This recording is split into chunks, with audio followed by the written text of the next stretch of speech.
Dan doa, kita buka dengan tanda kemenangan kita dalam nama Bapa dan Putra dan Roh Kudus. Amin.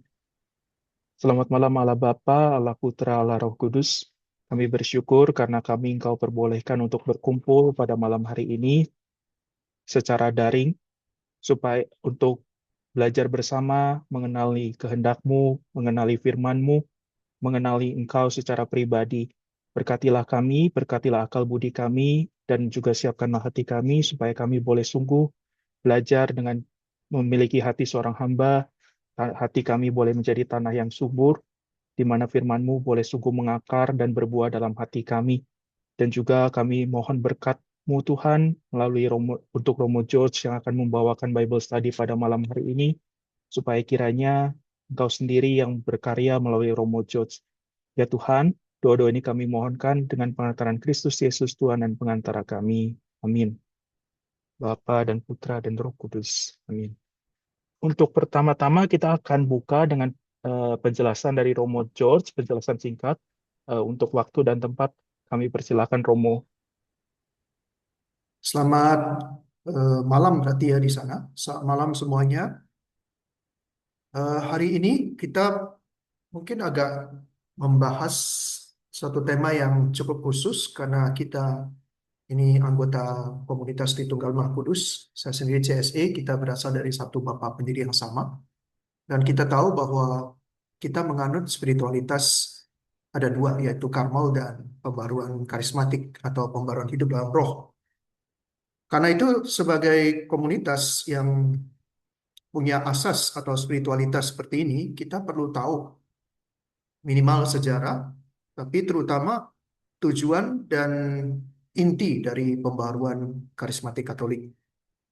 Eh, Tentang sejarah, minggu lalu saya telah memberikan satu makalah dari Scott Hahn, itu seorang tokoh karismatik terkenal sejak awal, dan dia itu menarik sejarah pembaruan hidup karismatik Katolik itu sampai pada tahun 1898, itu akhir abad ke-19, ketika Paus Leo itu mendapatkan sepucuk surat, surat cinta, surat cinta, surat cinta kasih yang sungguh-sungguh dari seorang sekarang Santa ya, Santa Elena Guerra, pendiri Oblat Roh Kudus, untuk menyerahkan gereja pada perlindungan Roh Kudus dan meminta eh,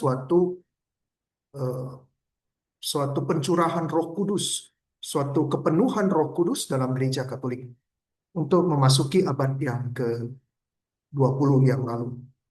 Lalu Paus Leo kemudian eh, memberikan suatu amanat atau bahkan suatu ensiklik untuk persiapan memasuki milenium yang bukan milenium, tapi memasuki abad ke-20 dengan mengundang Kardinal Kudus dengan menyanyikan Veni Sancte Spiritus. Ya, dan juga pada awal abad ke-19 beliau mendoakan, menyerahkan gereja pada perlindungan Roh Kudus dan juga eh, perlindungan malaikat Mikael, karena beliau juga mendapatkan suatu penglihatan bahwa abad ke-20 itu seolah-olah gereja Katolik itu diserahkan kepada setan, sebagaimana layaknya Ayub dalam kitab suci Perjanjian Lama itu diserahkan kepada iblis untuk dicobai. Gereja akan dicobai selama 100 tahun. Dan abad yang lampau kita melihat memang begitu banyak kejadian yang mewarnai hidup gereja, terutama misi gereja yang awalnya begitu hebat, begitu banyak misionaris dari Eropa dan panggilan di Eropa itu dalam waktu singkat itu mengalami krisis.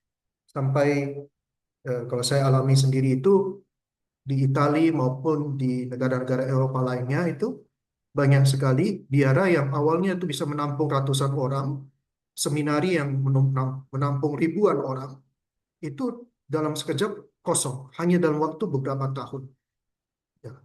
Dan ini menjadi suatu krisis yang cukup dahsyat, bahkan ya. bukan cukup, sangat dahsyat dalam gereja. Namun syukur memang sebagaimana Ayub itu akhirnya dalam tanda kutip menang, karena menang pun dia bukan menang karena dirinya sendiri, tetapi karena dukungan dari teman-temannya dan juga dari rahmat Tuhan sendiri, teguran dari Tuhan, bimbingan dari Tuhan. Gereja juga demikian. Setelah mengalami krisis, akhirnya karena ada pembaharuan-pembaharuan, khususnya dalam Konsili Vatikan Kedua, yaitu tahun 62 sampai tahun 65, itu akhirnya gereja mengalami suatu pembaruan. Dan akhirnya ada istilah, awalnya salib itu ditancapkan di Eropa, tetapi setelah krisis, sampai sekarang saya kira belum selesai, baru mulai ada tanda-tanda baru kehadiran eh, atau kebangkitan gereja, khususnya di Prancis ya. Kita lihat ada komunitas-komunitas pembaruan yang cukup dahsyat di Prancis. Kita tahu ada TC misalnya, lalu ada komunitas Beatitudes, ada komunitas Emmanuel, ada uh, Semang Neuf. Jadi ada komunitas-komunitas yang rupanya menjadi percik-percik kecil api yang kemudian menyebar ke seluruh Prancis dan saya harap nanti menyebar ke seluruh Eropa. Sekarang mulai tampak ada rekor pembaptisan tahun ini, pada pasca tahun ini rekor pembaptisan di Prancis. Ya, kita lihat aja nanti. Pembaptisan bukan pembaptisan bayi ya, tapi baptis dewasa. Semoga memang Prancis yang disebut punya gelar the daughter of the church, yaitu uh, anak kandung, putri kandung dari gereja, ya kita harap ada pembaruan di situ. Kok nah, nanti akan menyebar ke seluruh Eropa. Tapi salib yang tahun lalu, abad yang lalu itu rupanya berpindah, sekarang ditancapkan di Afrika dan di Asia. Panggilan menjadi begitu dahsyat. Saya baru ngobrol-ngobrol dengan seorang Romo, dan dia mengatakan saat ini panggilan khususnya dari NTT di Indonesia ini luar biasa. Sekarang kalian bisa menemukan Romo NTT di mana-mana, menjadi misionaris kemana-mana, ke Kongo, ke tempat-tempat yang sulit itu, yang sekarang mengalami konflik yang berkepanjangan, bahaya mati, itu ada romo-romo dari Flores, dari NTT yang menjadi misionaris di sana.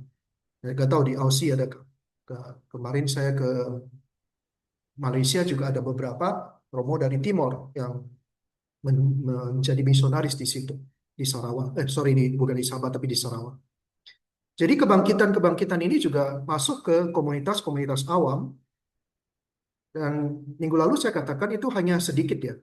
Maksudnya dari pembaruan hidup karismatik itu hanya sebagian dari komunitas-komunitas baru di seluruh dunia. Tapi cukup berpengaruh sehingga Vatikan itu mewadahi gerakan pembaruan hidup dalam roh ini di bawah satu eh, badan, di bawah dikastero untuk awam, lalu di bawahnya itu ada yang namanya Charis.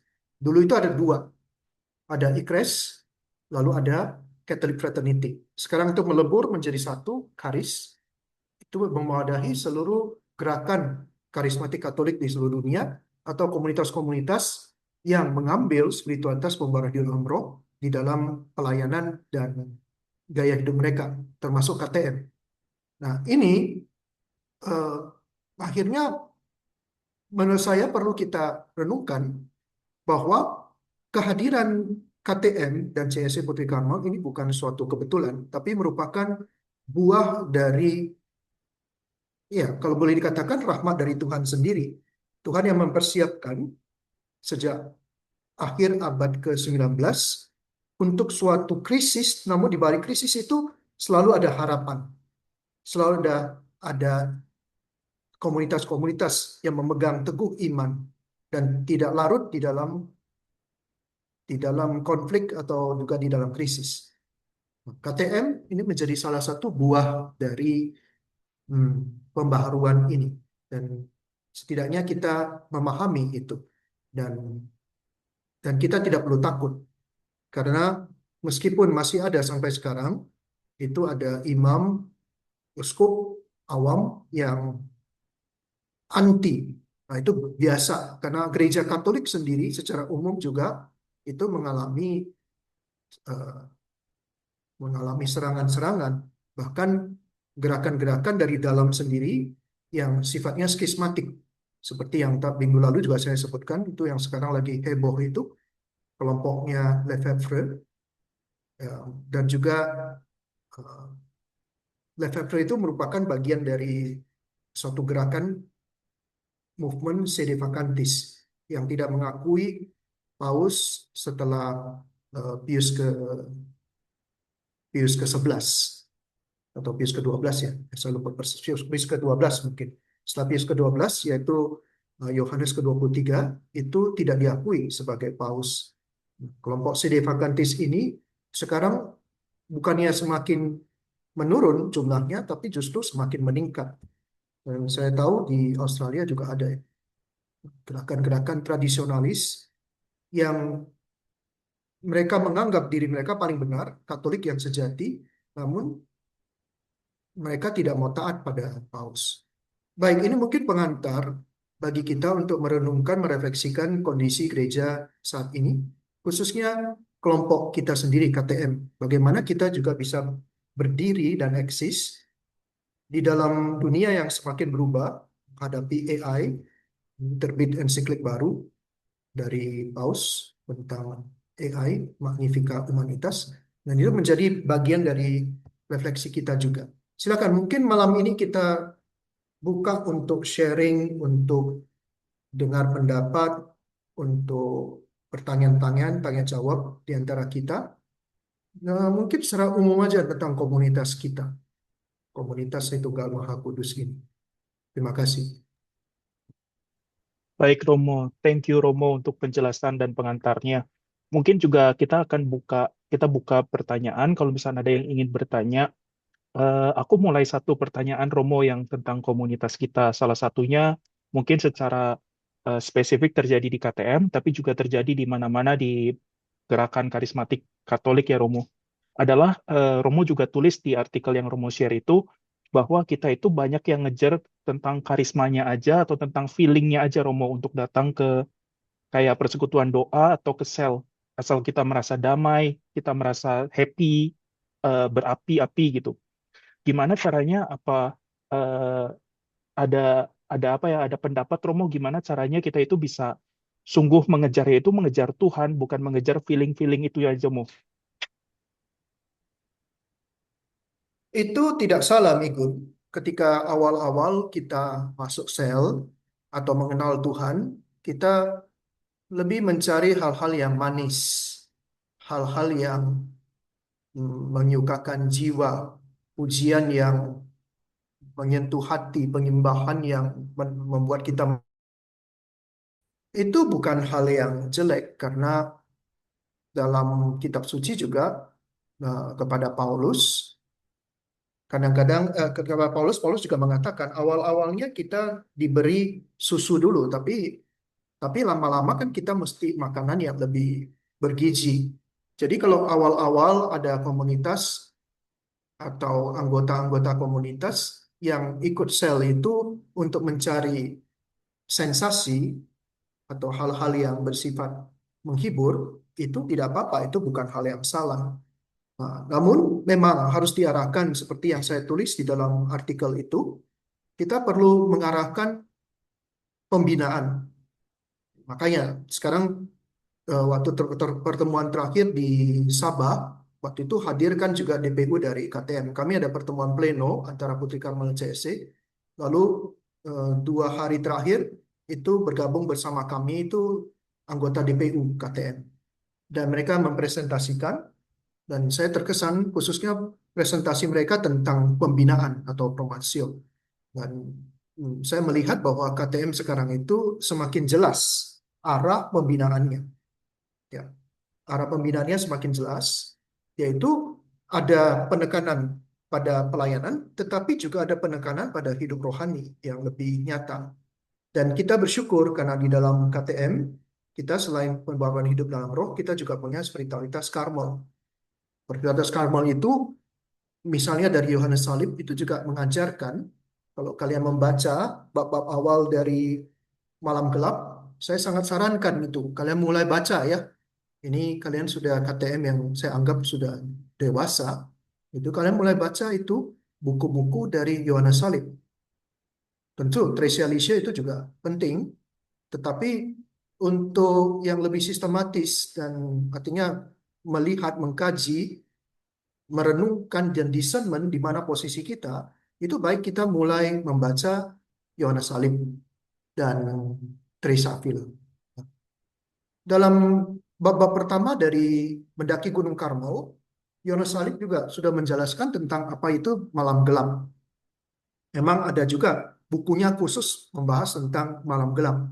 Tetapi dalam mendaki Gunung Karmel di bab pertama, Santo Yohanes Salib juga sudah membahas tentang bagaimana kita udah dari awal itu kita dituntun untuk memasuki malam pemurnian aktif, ya, di mana kita udah mulai ini mengalami bahwa ternyata hiburan-hiburan itu bukan, jangan sampai kita lupa, kita fokus pada hiburan, tapi kita lupa dengan yang memberikan hiburan. Lalu Yohanes Salib juga mulai membahas tentang kekeringan hidup. Jadi dari awal itu bahkan, karena memang eh, hiburan-hiburan atau kado-kado manis di awal itu hanya sebentar biasanya. Ketika kita sudah misalnya mulai mau serius mengikuti jalan Tuhan, seperti kata kitab Yesus bin Sira, barang siapa sudah siap untuk melayani Tuhan, nah berarti kita sudah masuk ke dalam namanya kancah pencobaan. Jangan lupa para rasul ikut Yesus itu cuma 3 tahun, 3 tahun langsung tiba dihadapkan pada salib Yesus. Mungkin ada yang belum siap dan kebanyakan memang belum siap, tetapi artinya itu kita harus hadapi. Mungkin ada yang bahkan dari kita yang ikut Tuhan itu baru sebentar langsung dikasih salib, dikasih kekeringan, dikasih penderitaan, dikasih cobaan. Tapi itu eh, bukan hal yang aneh. Jadi bagi kita anggota komunitas, kita bersyukur karena dari dari awal kita sudah diminta untuk fokus bukan pada hal-hal yang bersifat katakanlah kesembuhan fisik. Itu penting, bukan soal pujian dan penyembahan yang indah, itu sangat penting, sangat baik. Tetapi tujuan kita itu harus kepada kekudusan. Dan kekudusan itu tidak lain lewat jalan salib. Dan bagaimana kita bisa eh, menempuh atau mengarungi gitu ya, mengarungi badai pencobaan itu. Ya, selain kita punya Roh Kudus, kita juga punya teladan para kudus.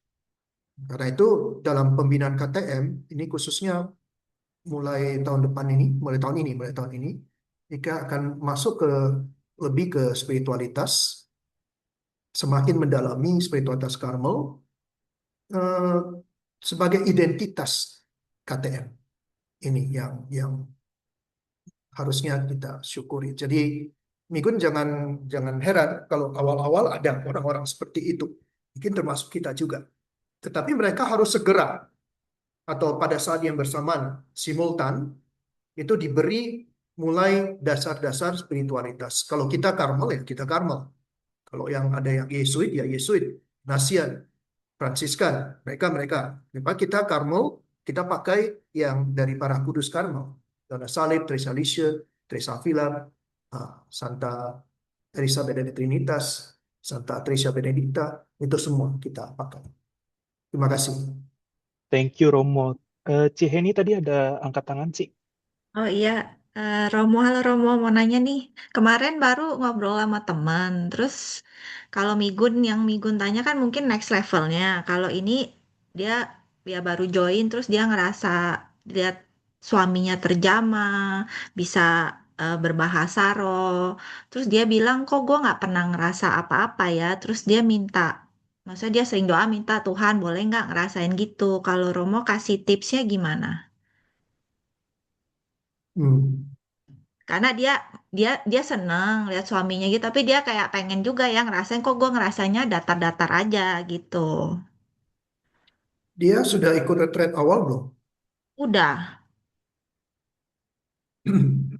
Kalau begitu, memang sudah harus, seperti saya katakan tadi, dari awal itu kita sudah harus memberikan pemahaman bahwa yang namanya hiburan-hiburan itu hanya entry level saja. Jadi Jadi kalau nggak ada pun kan nggak apa-apa ya gitu Romo ya. Hah? betul, harus dijelaskan bahwa Ya kayak it doesn't mean like oh lu dapat something atau lu nggak doesn't mean kayak oh Tuhan tuh ini lu atau enggak kayak gitu ya Romo ya. benar. Nah, dalam kitab suci juga kita tahu, misalnya ada yang disembuhkan, misalnya Injil hari ini, Bartimeus disembuhkan baru dia ikut Yesus kan? Baru dia ikut Yesus. Tapi ada juga yang dipanggil langsung ikut.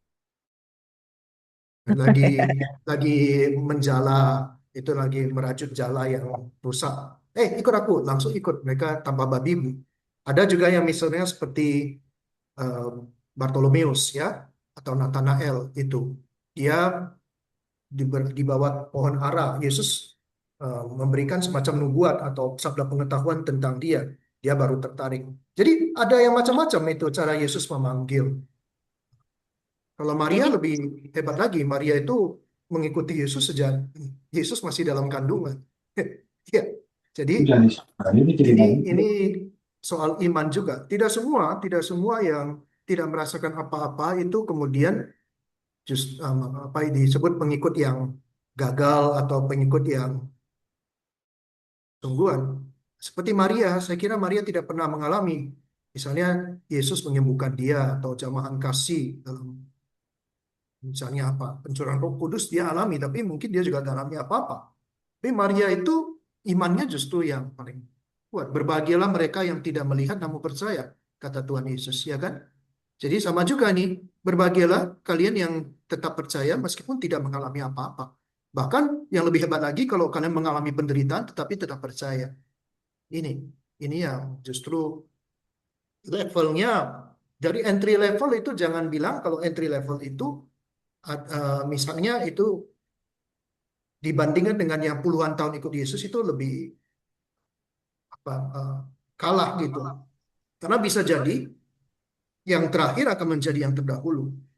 Mungkin ada yang sudah puluhan tahun sudah sampai bangkotan ikut Yesus, tapi tetap aja hidup rohaninya itu masih masih levelnya masih cetek gitu. Tapi ada yang begitu bertobat, wah langsung menggebu-gebu seperti Paulus, kan? Dia berbalik 180 derajat. Ya, ada yang seperti itu. Jadi jangan jangan sepelekan para pentobat baru itu. Bisa jadi mereka itu juga misalnya ada santa-santa yang masih muda sekali usianya. Ini saya baru baca beberapa santa yang masih muda itu misalnya Chiara Badano itu, Chiara Luce Badano itu usianya baru 18 tahun dia meninggal. Tricia Lisio 24 tahun. Teresa Andes 18 tahun. Carlo Acutis 20 berapa? 22 ya. Dan mereka itu masih sangat muda. Tetapi tetapi ya iman mereka mengalahkan kita yang sudah tua-tua ini. Jadi baru bertobat belum tentu jelek, kalau tidak mengalami apa-apa belum tentu jelek atau Roh Kudusnya agak turun. Dan ini harus dijelaskan. Nah, syukurnya kita di dalam gereja Katolik punya banyak teladan para kudus, cerita-cerita para kudus itu. Nah, itu saya kira baik itu. Mungkin dalam sel itu kadang-kadang bisa dibacakan riwayat hidup para kudus sebagai salah satu bahan pengajaran. Nah, supaya kita tahu bahwa yang muda belum tentu imannya kalah dengan yang tua. Yang baru masuk belum tentu imannya lebih kecil daripada yang udah puluhan tahun ikut Yesus. Yang tidak mengalami apa-apa jelas belum tentu imannya itu kurang atau imannya kalah dengan yang mengalami misalnya itu nangis ini atau bahasa roh tidak berhenti berhenti atau manifestasi macam-macam. Karena dari pengalaman saya itu ada yang manifestasi macam-macam itu justru karena imannya masih kurang. Jadi ya benar karena perlu itu kan di awal-awal itu. Bahkan mereka yang manifestasi macam-macam itu akhirnya malah murtad, sekarang pindah gereja. Itu terjadi. Tapi yang smooth, yang tidak mengalami apa-apa, saya menemukan banyak yang justru setia sampai akhir, berkembang dalam iman dan pelayanan. Ini yang kita kejar. Jadi jangan lihat masuknya, tapi lihatlah buahnya. Jangan lihat yang sekarang, tetapi lihat nanti itu bagaimana dia berkembang dalam iman harapan akan. Nah, ini yang harus diceritakan atau diajarkan kan kepada temanmu itu. Ya, Nah, ya. Aku ya. sih jawab mirip-mirip, cuma Romo jawabnya lebih keren. Nanti aku suruh dia denger rekamannya aja. Oh, ya, silakan aja. Nah, silakan aja. Sama satu lagi boleh nggak nanya Romo sekalian? Iya, iya. Eh, Kalau karismatik ini kan, aku kan minggu lalu nggak bisa datang, tapi aku dengar rekaman Romo, mahasiswa berkumpul itu kan di ini Iya.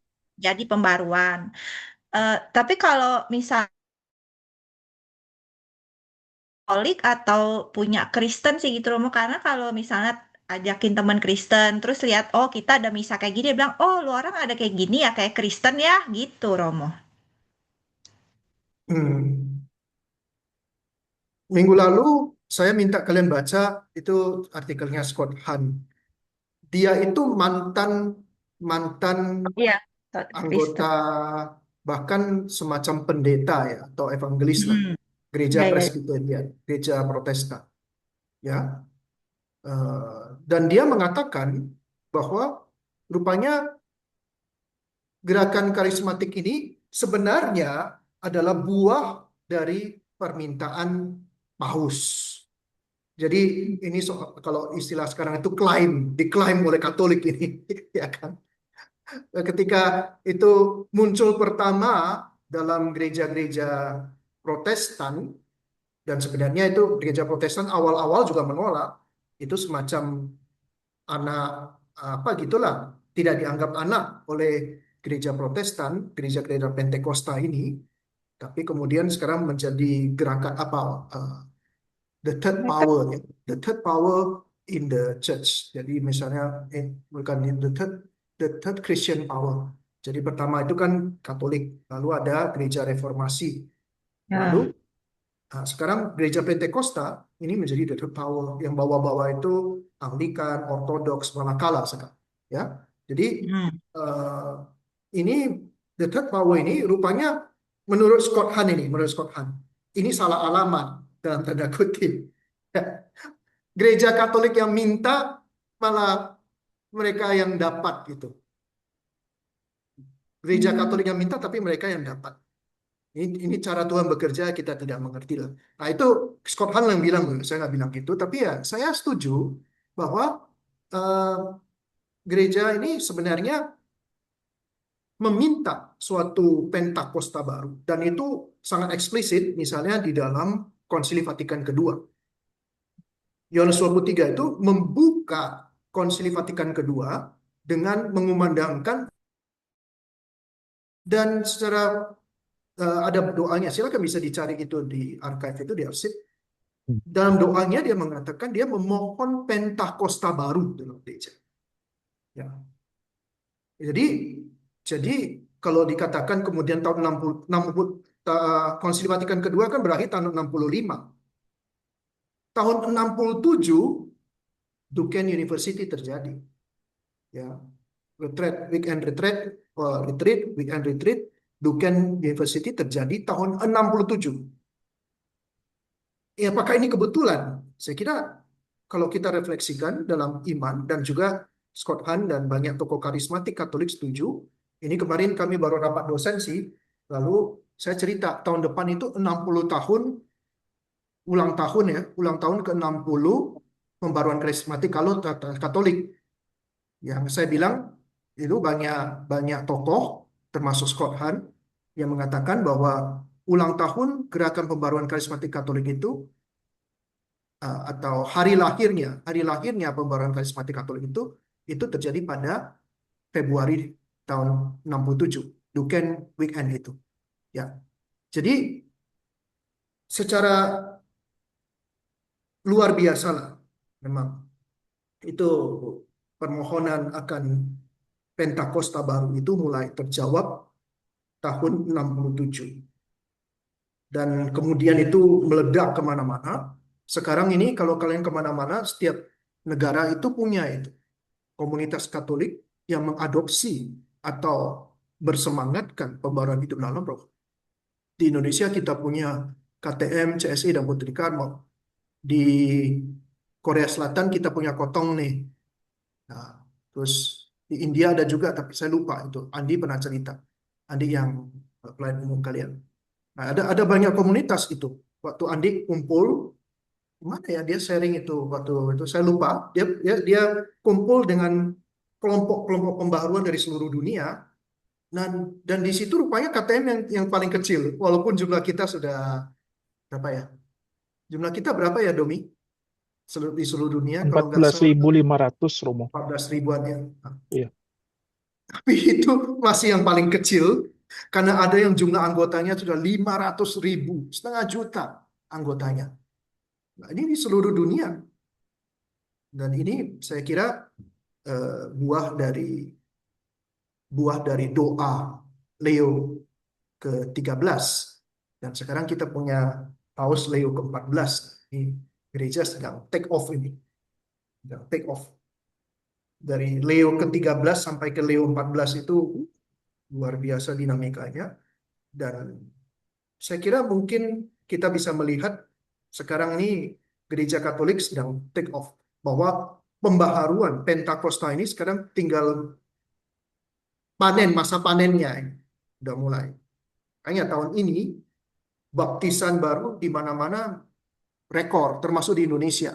Di Kuspan saya di Agung Pontianak juga rekor baptisan dewasa. Tidak pernah terjadi sebelumnya. Ya, ini mungkin sedikit sejarah. Thank you, Romo. Yo, Dan mungkin nambahin juga ya Mo, waktu pencurahan Roh Kudus di yang retret di Duquesne University itu juga terjadi pada saat adorasi ya Romo. benar, benar. Lebih tepat sih dia doa di hadapan sakramen. Nah, jadi sebelumnya mereka kan baca dua buku itu. Pertama The Gift of Tongues, ah, karunia berbahasa lidah. Lalu The Cross and the Switchblade. Nah, kedua buku itu punya satu titik temu, yaitu Tuhan itu hidup. Roh Kudus itu menuntun dalam level harian. Jadi, dan juga karisma-karisma itu masih ada dewasa ini. Dan lewat kesaksian-kesaksian dari buku itu, ya benar-benar nyata, kesaksian nyata. Mereka bukan cerita pepesan kosong, tapi berdasarkan kesaksian-kesaksian hidup. Nah, ini bagi para peserta weekend itu, retreat itu, mereka mengatakan kok itu tidak terjadi ya di kalangan orang Katolik. Apa ini, ya kan? Gejala-gejala ini, mengapa ini tidak terjadi? Lalu mereka ada seminar-seminar, tanya jawab, itu datang juga waktu itu Ralph Martin. Ralph Martin itu terkenal sekali, itu seorang teolog awam juga, memberikan sesi dan sebagainya. Nah, tapi tidak, mereka tidak menemukan itu. Mereka doa biasa, tidak menemukan. Lalu eh, anehnya malam hari setelah makan malam, setelah doa penutup, itu ada satu gadis, namanya siapa saya lupa. Dia itu terdorong sekali untuk masuk kapel. Kapel itu terletak di lantai atas, lalu dia jalan seperti kisah Pentakosta juga ya. Pentakosta kan mereka berdoa di ruangan atas. Ini juga dia itu naik ke atas di kapel sendirian dia. Nah, saat dia berdoa di hadapan sakramen, sendirian itulah dia mengalami yang disebut itu manifestasi atau pencurahan Roh Kudus itu. Dia mulai berbicara dengan bahasa lidah itu. Dan dia tidak panggil mereka yang lain-lain. Mereka semua terdorong aja, terdorong lalu naik mulai dan akhirnya semua itu ke lantai 2. Dan di situ mereka mengalami yang kita sebut sekarang itu pencurahan Roh Kudus. Ya, suatu Pentakosta baru. Dan dari Duken Weekend itulah kemudian menyebar ke mana-mana, ke seluruh gereja. Thank you Romo. Ada lagi yang mau bertanya dari peserta?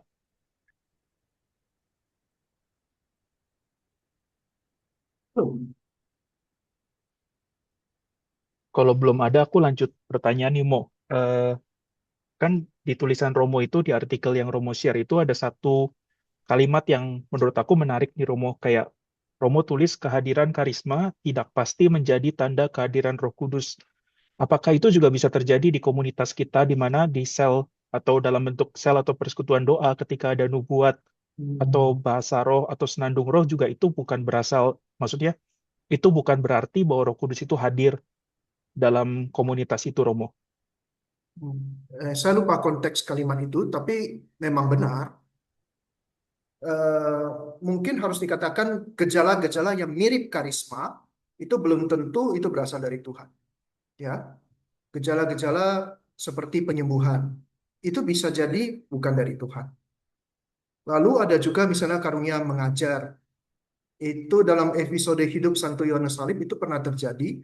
Ada seorang suster yang terkenal sekali. Bahkan banyak teolog datang ke dia karena dia punya punya kemampuan untuk menafsirkan kitab suci luar biasa. Jadi sampai para teolog-teolog terkenal datang ke dia untuk belajar ke suster itu. Ya, jadi dia punya karunia untuk menafsirkan dan mengajarkan kitab suci luar biasa. Kalian jangan percaya kalau misalnya ada ahli kitab suci juga itu belum tentu dia dari Tuhan ya. Maksud yang ngomong ini belum tentu, harus diuji dulu. Jadi suster ini begitu pandai menafsirkan kitab suci. Suatu ketika Santo Yohanes Salib ini mampir ke biara tempat suster itu berada. Kalian tahu apa yang terjadi? Begitu Yohanes Salib masuk ke ruangan di mana suster itu ada, suster itu langsung manifestasi kerasukan. Rupanya kepintaran, kecerdasannya itu, kemampuannya menafsirkan kitab suci itu datang dari Roh Jahat. Roh Jahat itu juga ahli kitab suci. Ya, Roh Jahat itu bahkan itu mencobai Yesus, 3 kali mencobai Yesus dengan menggunakan ayat-ayat dalam kitab suci. Jadi eh, begitu Yohanes Talib tahu dia kerasukan, dia doakan pelepasan dan dia akhirnya lepas. Semua kemampuannya itu hilang. Jadi hati-hati kalau kita melihat ada orang yang menjadi terkenal bahkan kemana-mana itu mengadakan pelayanan karismatik kemana-mana, belum tentu itu berasal dari Roh Kudus. Ya, kok bisa? Ya bisa. Ini setan aja, malaikat malaikat aja dipalsu. Setan menyamar menjadi malaikat. Apalagi ini cuman tokoh karismatik. Bisa jadi. Nah, dari mana kita bisa membedakan itu? Kita lihat dari buahnya. Buah pertama itu kerendahan hati. Seorang seorang pelayan dari Tuhan itu pasti kita akan lihat bahwa ada kerendahan hati di dalam. Kalau misalnya dia itu melayani Tuhan tapi justru semakin sombong, wah itu patut dicurigai. Belum tentu memang dia kerasukan dari awal, tapi kesombongan itu menjadi kejatuhannya dia. Jadi kesombongan itu akan membuat dia akan menyimpang. Lama-lama dia akan menyimpang sampai tidak mau lagi misalnya untuk taat. Nah, itu. Jadi buah pertama adalah kerendahan hati dan kerendahan hati itu terwujud dalam ketaatan.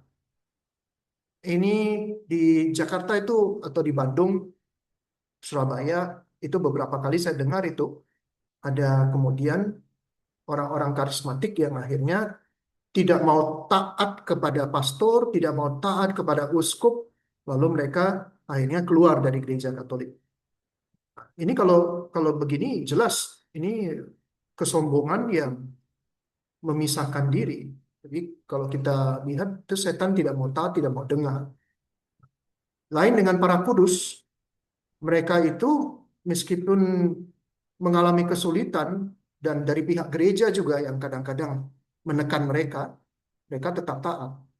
Misalnya Padre Pio itu mengalami juga permusuhan dari kongregasinya sendiri, dari gereja. Santa Bernadette juga itu beberapa kali itu, tapi dia tetap taat. Dia dilarang untuk ketemu, untuk pergi. Dia tetap taat, dia tidak pergi. Yang paling hebat itu Joan of Arc, Shanedar gitu. Ya, taat sampai dibakar, dia tetap taat, dia tidak mau melawan. Itu gereja, gereja sampai ya, yang membakar itu harus harus mempertanggungjawabkan di hadapan Tuhan. Tetapi Santa Cyanidar itu bahkan rela dibakar demi ketaatan. Ini yang menjadi, jadi kalau kamu mau lihat ini datang dari Tuhan atau bukan, lihatlah ketaatannya pada gereja. Baik Romo, thank you Romo. Ada tadi pertanyaan dari Ko Willy.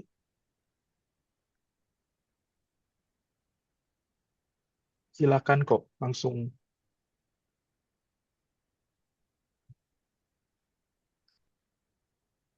Halo Ko Willy, suaranya nggak masuk ya kok?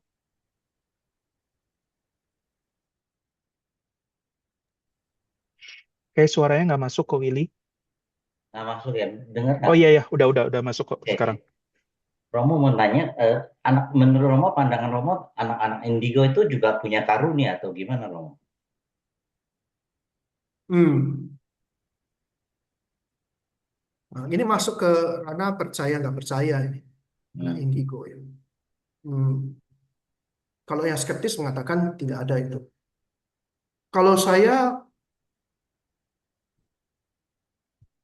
hmm, bagaimana ya? Kalau kepekaan pada hal-hal yang sifatnya spiritual itu kadang-kadang harus kita waspadai sungguh-sungguh.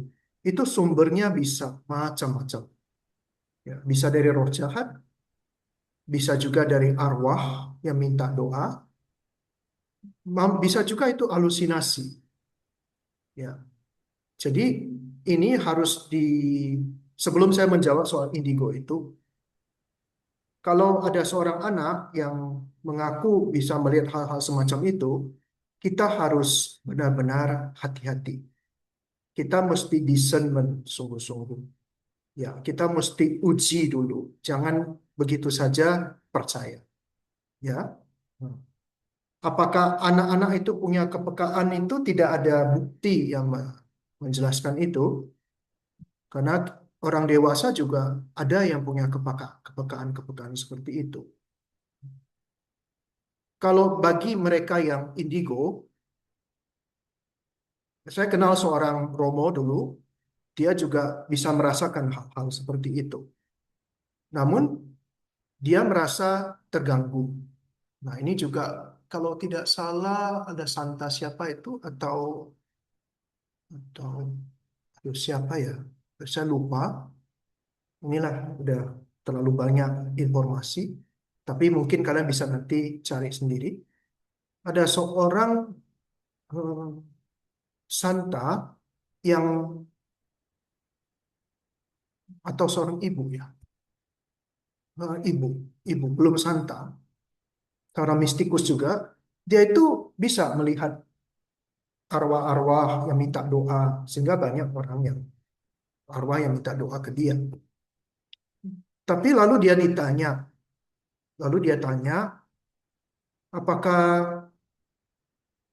ditanya oleh Tuhan ya, apakah engkau mau punya ini terus, ya kan? Kira-kira lah pertanyaannya.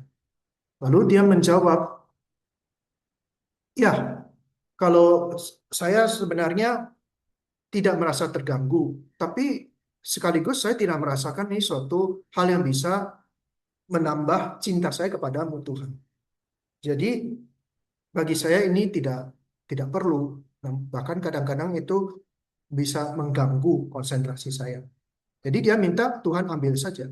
Nah, dan Tuhan ambil. Dia tidak lagi bisa melihat itu. Ya, tapi dia tetap rajin mendoakan arwah. Itu tidak mengurangi cintanya kepada keselamatan jiwa-jiwa. Dia tetap mendoakan. Jadi ada seorang Romo yang saya kenal yang bisa melihat hal-hal seperti itu. Nah, tidak sangat dahsyat atau sangat jelas, tapi dia bisa merasakan dan kadang-kadang melihat yang samar-samar itu. Dan dia dengan tegas mengatakan, Tuhan saya tidak mau, tolong ambil ini daripada saya, karena saya merasa terganggu. Dan dan itu membuat dia merasa pelayanannya kok arahnya ke sana. Karena banyak orang cari dia.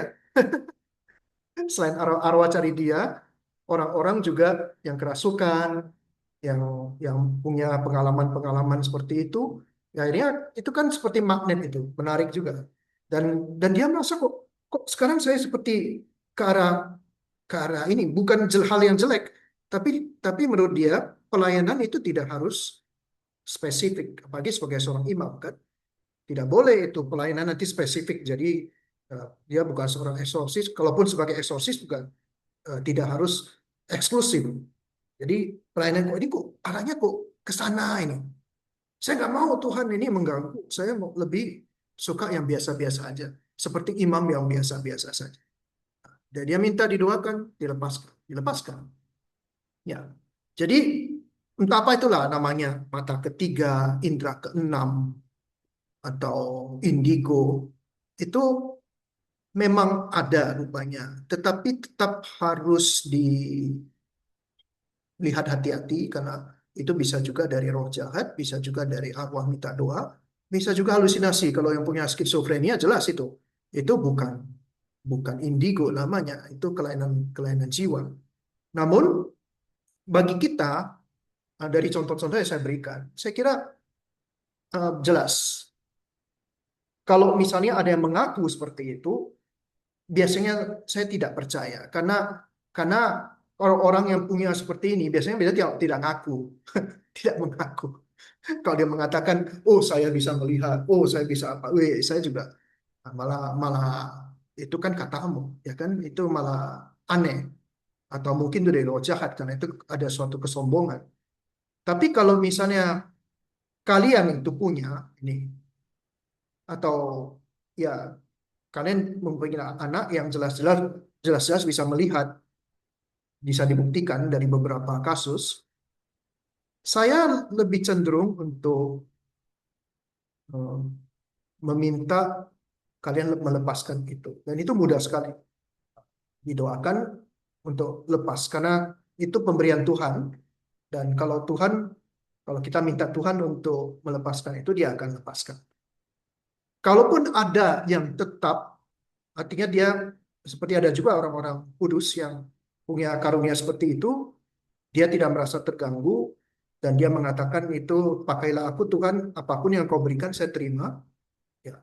Misalnya imam tadi mengatakan, oke Tuhan, saya tetap terima ini, tapi berikan saya rahmat, kerendahan hati, berikan saya rahmat untuk bisa tetap melayani Engkau, tidak terjebak ke dalam tipu daya si jahat, karena ini kan bahaya, selalu ke arah sana.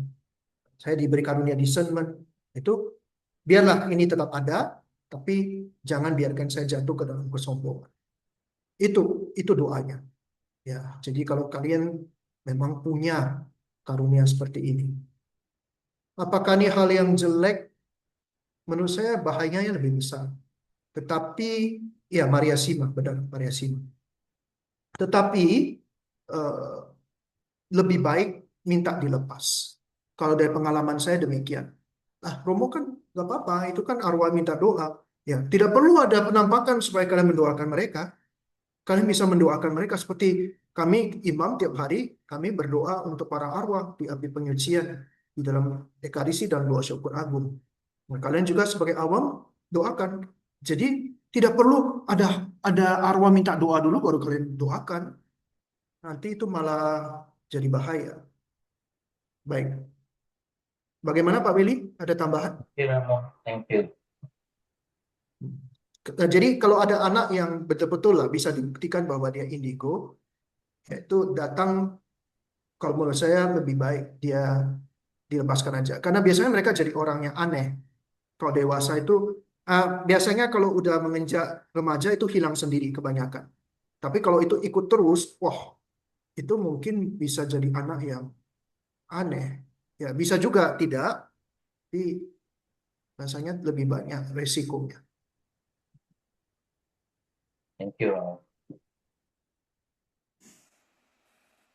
Baik, ada satu pertanyaan terakhir nih. Ada yang mau bertanya? Masih ada waktu untuk satu pertanyaan terakhir.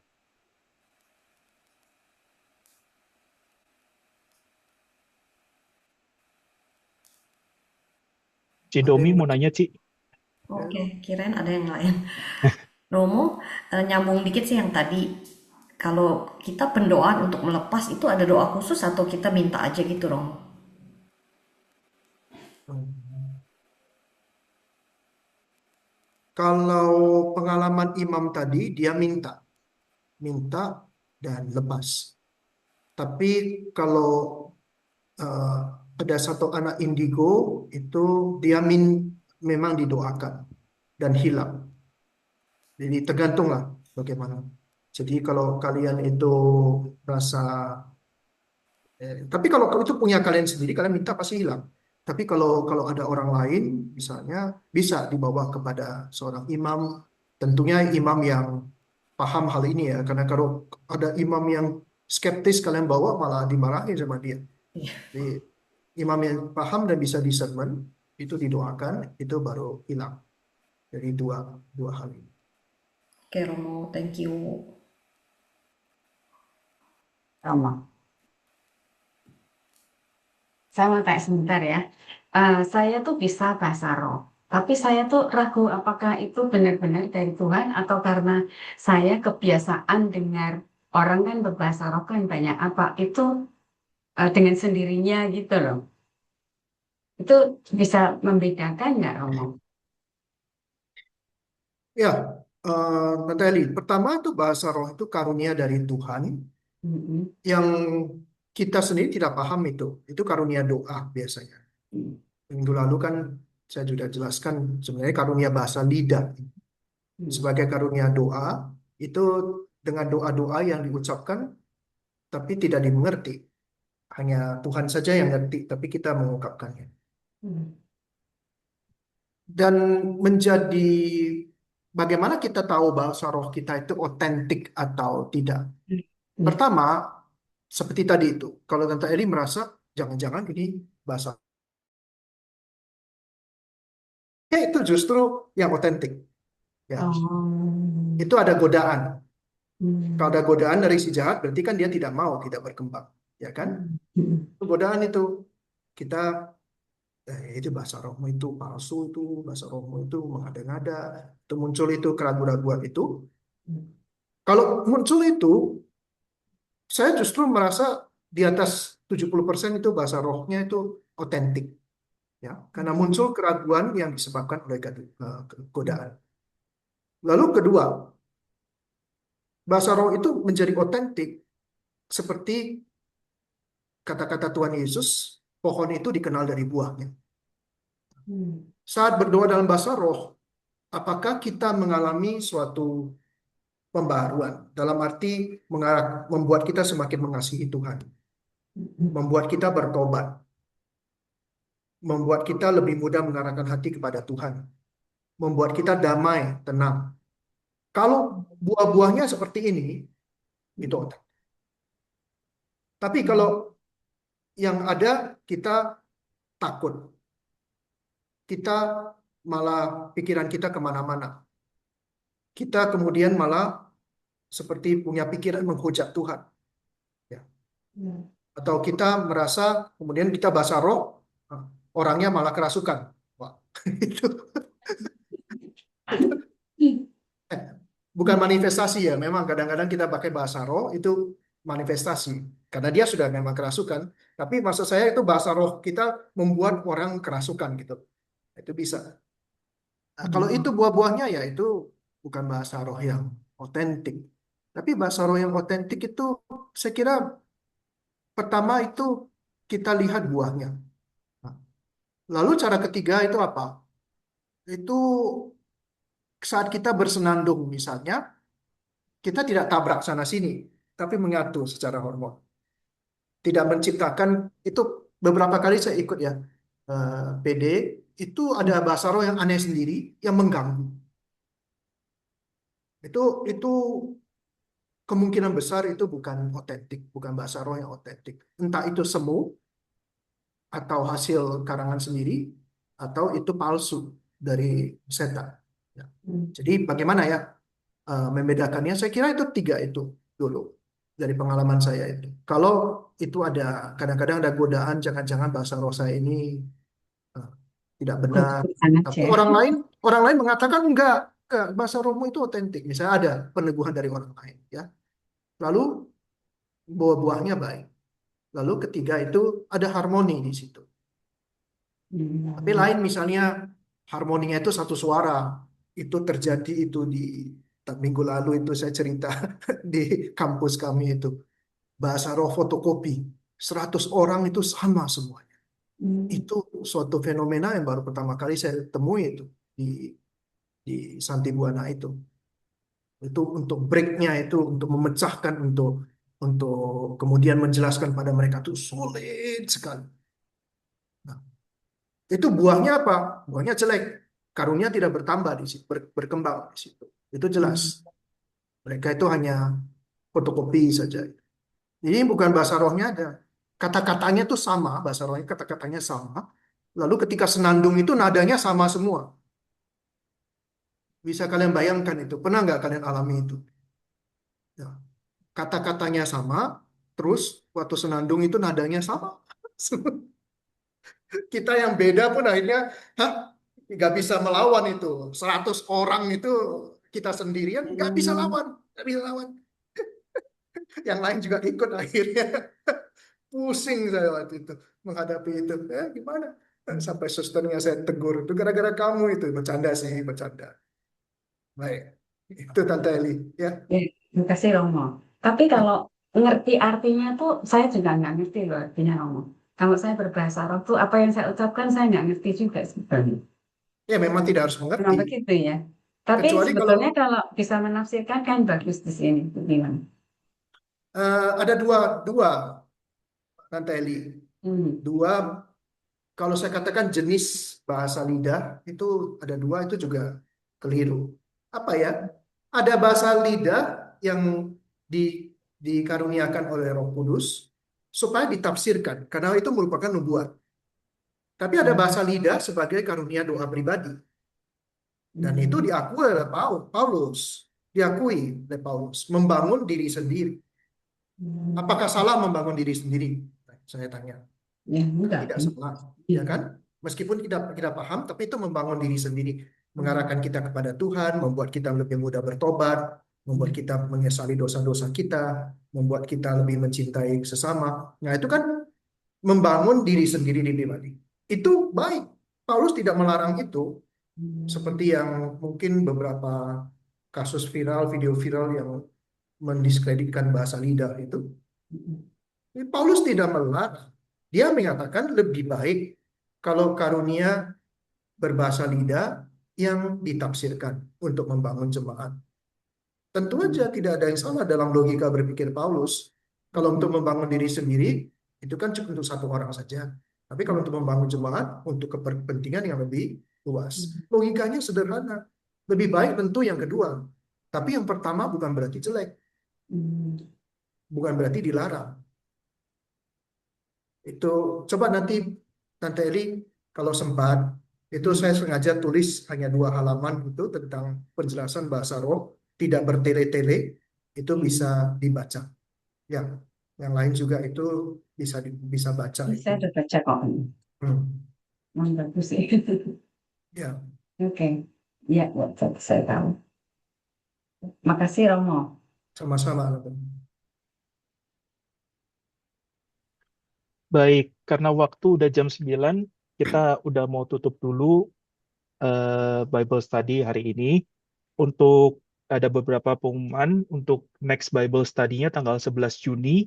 Kita akan kembali bersama Romo George, dan itu kita akan mengundang beberapa teman-teman kita dari KTM Melbourne, dan juga mungkin bisa disebarkan invitation-nya juga ke teman atau teman sel atau teman komunitas dan juga keluarga, boleh di forward supaya semakin banyak orang yang bisa join dan mendapatkan manfaat dari Bible Study ini.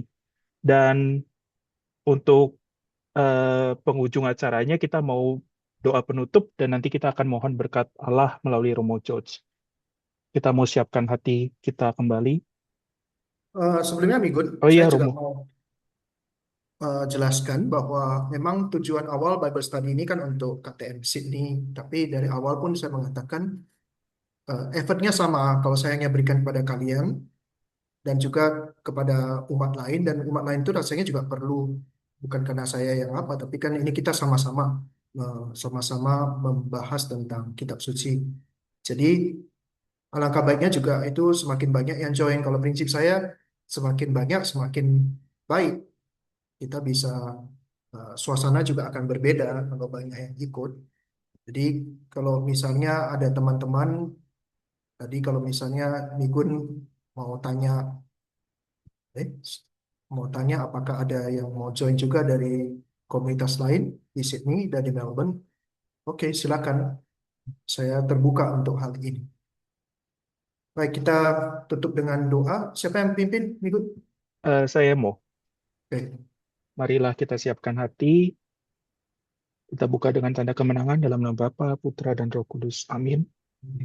Terima kasih ya Tuhan untuk kesempatan pada malam hari ini kami boleh mengenal Engkau dan boleh mempelajari tentang kekayaan Gereja Katolik, dalam hal ini gerakan karismatik Katolik yang sungguh kami percaya berasal daripadamu dan kami telah merasakan buah-buahnya. Tuhan berkatilah agar apa yang kami pelajari hari ini boleh sungguh berguna bagi pengetahuan kami, bagi hidup kami, dan juga membawa kami semakin mengimani terus Engkau sebagai Tuhan kami, Bapa dan Putra dan Roh Kudus. Ya Bapa, berkatilah sisa hari kami pada malam hari ini, kami persembahkan seluruhnya, supaya hari kami boleh sungguh memuji dan menjadi pujian bagi kemuliaan-Mu. Demi Kristus Yesus, Tuhan dan pengantara kami. Amin. Amin. Silakan Tuhan Romo Jo, bersamamu. dan bersama rohmu. Diberkatilah kita dimanapun kita berada, keluarga kita, orang tua, anak, pasangan, dan semua orang yang kita kasihi, oleh Allah yang Maha Kuasa, dalam nama Bapa dan Putra dan Roh Kudus. Amin. Amin. Terima Terima kasih kasih Romo semuanya. George. Sampai jumpa di Makasih pertemuan Romo. selanjutnya. Sampai Kasih jumpa 2 Tuhan. minggu lagi. Bye-bye. Thank you, Mo. Sama-sama. Tuhan berkati. God bless. Ya bilang Aduh. bye Romo, katanya Eta ya. Bilang bye Romo. Bye, Papa. Bye-bye. Bye-bye. Bye. Selamat malam semua. Bye.